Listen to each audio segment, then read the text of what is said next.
everybody, it's Amanda. I am sitting in my car today doing a little DoorDash, and I realized something about this job market that makes it really tough. And if you are seeing this in your area, let me know, because I'm definitely seeing it in mine. We legitimately notice that people are not necessarily hiring like they normally would.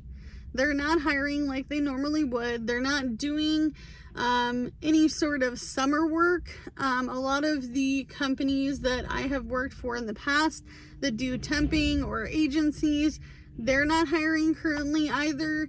And this market has gotten pretty tough because even fast food places in my area are not rehiring people that have worked there in the past. And I don't think it's necessarily because of anything that they did. I think that it is particular to the fact that there is a whole new market of people looking for jobs. People that have degrees, people that have tons of experience in other jobs, people that have worked for the state are now losing their jobs as well. And so I guess my question is, Jordan wants to get into something entry level. Last summer, he had an entry level position.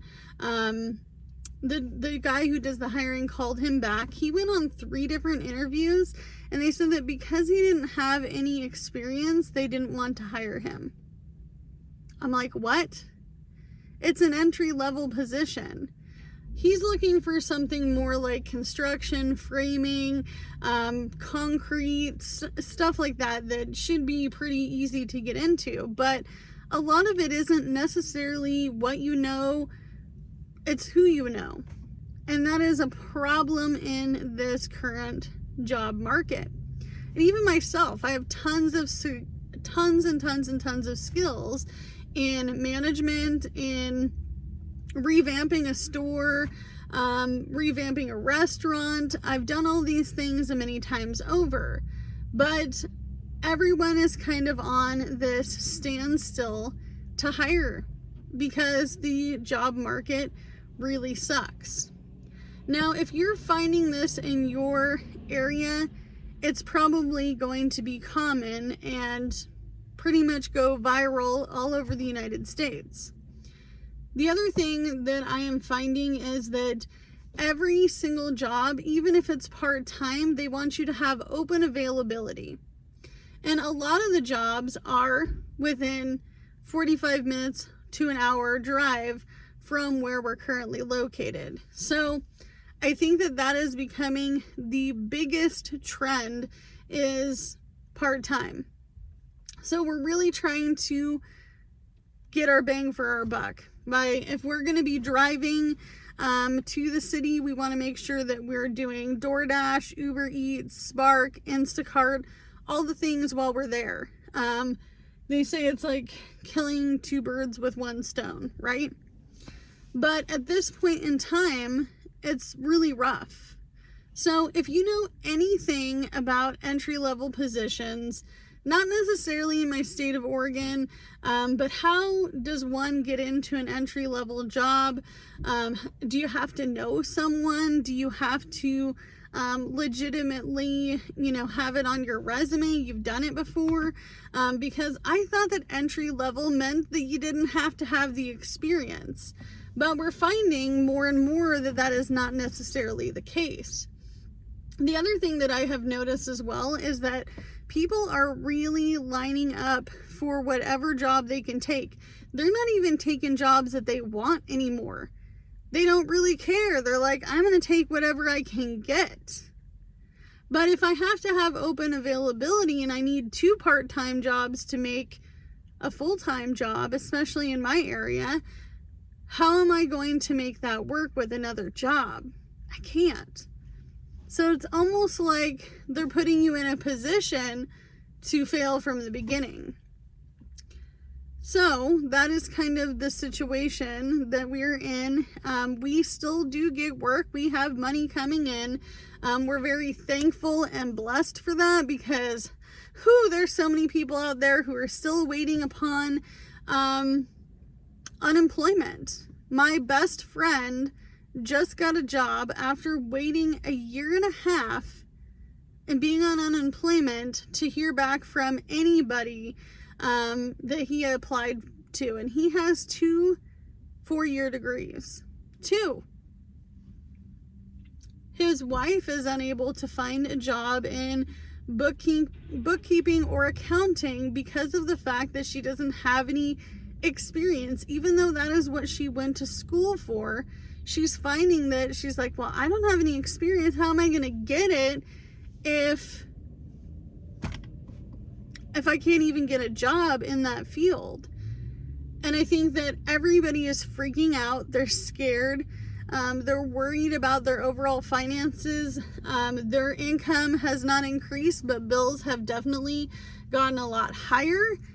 And people are struggling to survive. I'm seeing more people at the food pantry than ever. I am seeing tons and tons of people now using the EBT food stamp card.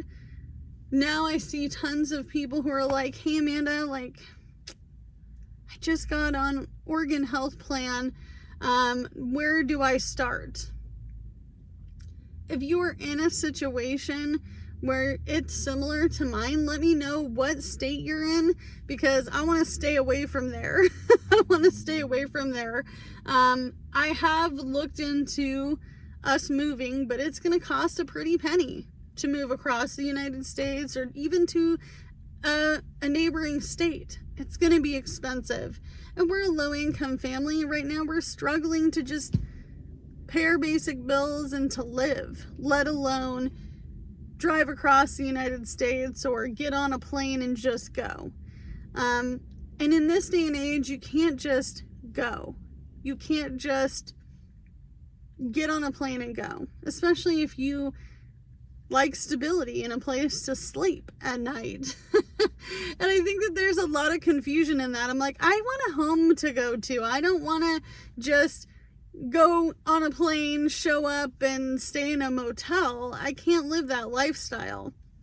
It doesn't work for me. I've already had to live that homeless, fly by the end of my seat, not sure where I'm going to be 1 minute to the next, 1 hour to the next. I can sleep here for the night, but then I have to move my vehicle kind of situation. I don't want to live that.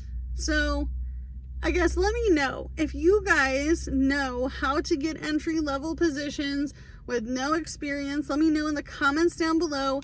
It needs to be current. We can't be talking about 1990. We can't talk about 2003. We can't talk about even in the last 5 years. If you've started something different recently in this day and time in the 2025 realm of, job market, please let me know how you did it. Did you have to know somebody? Because sometimes it is who you know, not what you know, not your skills, not your particular degree. Most of my friends, they don't work in the field that they went to college for. I have a friend that works at Target. And she was like, if I knew I was going to go work at Target, I probably wouldn't have taken that 4-year degree and be $87,000 in debt. Yeah, she's like, if I knew I was going to end up at Target, I would have just not wasted my time and money that I now owe. Some people in my age group can't even get a home because their student loan holds them back.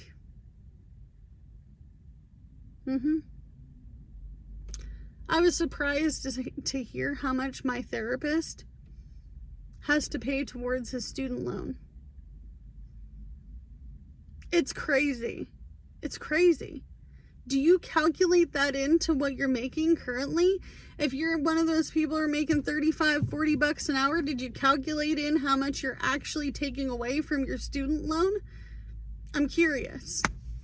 Not to hurt anybody's feelings, because I just want to know, did you calculate that into your income?